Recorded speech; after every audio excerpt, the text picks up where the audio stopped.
Hi friends, ನಮಸ್ಕಾರ. ಎಲ್ಲರಿಗೂ ದುರ್ಗಾ ಚಾನಲ್ಗೆ ಸ್ವಾಗತ. ನನ್ನ ವಿಡಿಯೋನ ಯಾರೆಲ್ಲ ಫಾಲೋ ಮಾಡ್ತಿದ್ದೀರೋ ಅವರಿಗೆಲ್ಲ ಗೊತ್ತು ನಮ್ಮ ತಂದೆಯವರಿಗೆ ಹುಷಾರಿಲ್ಲ ಅಂತ ಹೇಳಂದು. ಇವತ್ತು ಯಾಕೆ ಈ ಟಾಪಿಕ್ ತೊಗೊಂಡಿದ್ದೀರಾ ಅಂದ್ಕೊಂಡ್ರೆ, ನಿನ್ನೆ ಅವ್ರದ್ದು ಹುಟ್ಟುಹಬ್ಬ ಇತ್ತು. ಪ್ರತಿ ವರ್ಷವೂ ಅವ್ರು ಏನು ಮಾಡ್ತಿದ್ರು, ನನ್ನ ಹುಟ್ಟುಹಬ್ಬ ಇತ್ತು ಇವತ್ತು, ನನ್ನ ಬರ್ತ್ಡೇ ಇತ್ತು ಅಂತ ಹೇಳಂದು ಮನೇಲಿ ಪೂರಿ ಮಾಡಿಸಿದ್ರು. ಅದ್ರ ಜೊತೆಗೆ ಶ್ರೀಖಂಡನ ಹೊರನಿಂದ ತರಿಸ್ತಿದ್ರು. ಆದ್ರೆ ನಿನ್ನೆ ಅವ್ರಿಗೆ ಹುಷಾರಿಲ್ಲದ ಕಾರಣ ಅವ್ರದ್ದು ಹುಟ್ಟಿದಬ್ಬ ಐತೆ ಅಂತ ಹೇಳಂದು ಅವ್ರು ಮರ್ತು ಹೋಗಿದ್ರು. ನಿಜ ಹೇಳ್ಬೇಕಂದ್ರೆ ನಾವು ಸಾಯಂಕಾಲವರೆಗೂ ಕಾದ್ವಿ, ಅವ್ರು ಏನಾದರೂ ನೆನಪಾಯ್ತಾ, ಅವ್ರು ಏನಾದರೂ ಹೇಳ್ತಾರಾ ಅಂತ ಹೇಳಂದು. ಆದ್ರೆ ಅವರು ಕೊನೆಗೂ ನೆನಪು ಮಾಡ್ಕೊಳ್ಳೇ ಇಲ್ಲ.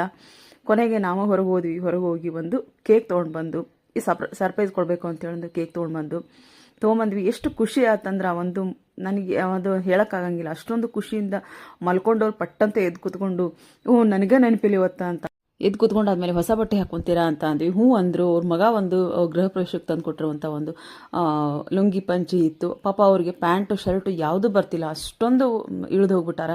ಆದರೆ ಆ ಶರ್ಟು ಪಂಚಿ ಸರಿ ಆಯಿತು. ಸಣ್ಣ ಮಕ್ಕಳ ರೀತಿ ಎದ್ದು ಕೂತ್ಕೊಂಡು ಶರ್ಟು ಆಮೇಲೆ ಪಂಚೆ ಉಟ್ಕೊಂಡು ಈ ರೀತಿ ಒಂದು ಕೇಕ್ ಕಟ್ ಮಾಡಿ ಫೋಟೋ ಫೋಸ್ ಕೊಟ್ಟರು. ನಿಮಗಂತೂ ನಿಜವಾಗ್ಲೂ ಒಂದು ನಿನ್ನೆ ಮರೀಲಾರ್ದಂಥ ದಿನ ಅಂತ ಅಂದ್ರೆ ತಪ್ಪಾಗಂಗಿಲ್ಲ.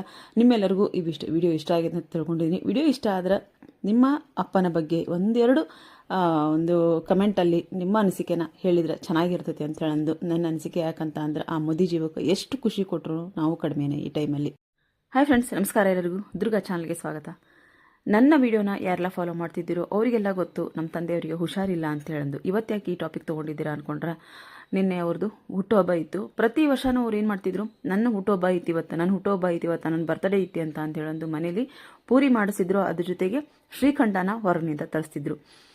ಆದ್ರೆ ನಿನ್ನೆ ಅವ್ರಿಗೆ ಹುಷಾರಿಲ್ಲದ ಕಾರಣ ಅವ್ರದ್ದು ಹುಟ್ಟಿದಬ್ಬ ಐತೆ ಅಂತ ಹೇಳಂದು ಅವ್ರು ಮರ್ತು ಹೋಗಿದ್ರು. ನಿಜ ಹೇಳ್ಬೇಕಂದ್ರೆ ನಾವು ಸಾಯಂಕಾಲವರೆಗೂ ಕಾದ್ವಿ, ಅವ್ರು ಏನಾದರೂ ನೆನಪಾಯ್ತಾ, ಅವ್ರು ಏನಾದರೂ ಹೇಳ್ತಾರಾ ಅಂತ ಹೇಳಂದು. ಆದ್ರೆ ಅವರು ಕೊನೆಗೂ ನೆನಪು ಮಾಡ್ಕೊಳ್ಳೇ ಇಲ್ಲ. ಕೊನೆಗೆ ನಾವು ಹೊರಗೆ ಹೋಗಿ ಒಂದು ಕೇಕ್ ತೊಗೊಂಡು ಈ ಸರ್ಪ್ರೈಸ್ ಕೊಡಬೇಕು ಅಂತ ಹೇಳಂದು ಕೇಕ್ ತೊಗೊಂಬಂದ್ವಿ. ಎಷ್ಟು ಖುಷಿ ಆತಂದ್ರೆ ನನಗೆ ಅದು ಹೇಳೋಕ್ಕಾಗಂಗಿಲ್ಲ. ಅಷ್ಟೊಂದು ಖುಷಿಯಿಂದ ಮಲ್ಕೊಂಡವ್ರು ಪಟ್ಟಂತೆ ಎದ್ದು ಕೂತ್ಕೊಂಡು ನನಗೆ ನೆನಪಿಲ್ಲ ಇವತ್ತ ಅಂತ ಎದ್ದು ಕೂತ್ಕೊಂಡಾದ್ಮೇಲೆ ಹೊಸ ಬಟ್ಟೆ ಹಾಕೊಂತೀರಾ ಅಂತ ಅಂದ್ವಿ. ಅಂದರು. ಅವ್ರ ಮಗ ಒಂದು ಗೃಹ ಪ್ರವೇಶಕ್ಕೆ ತಂದು ಕೊಟ್ಟಿರುವಂಥ ಒಂದು ಲುಂಗಿ ಪಂಚಿ ಇತ್ತು. ಪಾಪ ಅವ್ರಿಗೆ ಪ್ಯಾಂಟು ಶರ್ಟು ಯಾವುದೂ ಬರ್ತಿಲ್ಲ, ಅಷ್ಟೊಂದು ಇಳಿದು ಹೋಗ್ಬಿಟ್ಟಾರ.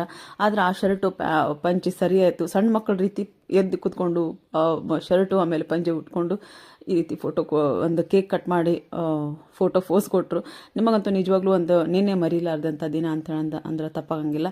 ನಿಮ್ಮೆಲ್ಲರಿಗೂ ವಿಡಿಯೋ ಇಷ್ಟ ಆಗಿದೆ ಅಂತ ತಿಳ್ಕೊಂಡಿದ್ದೀನಿ. ವಿಡಿಯೋ ಇಷ್ಟ ಆದರೆ ನಿಮ್ಮ ಅಪ್ಪನ ಬಗ್ಗೆ ಒಂದು ಕಮೆಂಟಲ್ಲಿ ನಿಮ್ಮ ಅನಿಸಿಕೆನ ಹೇಳಿದರೆ ಚೆನ್ನಾಗಿರ್ತೈತೆ ಅಂತ ಹೇಳಂದು ನನ್ನ ಅನಿಸಿಕೆ. ಯಾಕಂತ ಅಂದ್ರೆ ಆ ಮುದಿ ಜೀವಕ್ಕೆ ಎಷ್ಟು ಖುಷಿ ಕೊಟ್ಟರು ನಾವು ಕಡಿಮೆನೇ ಈ ಟೈಮಲ್ಲಿ.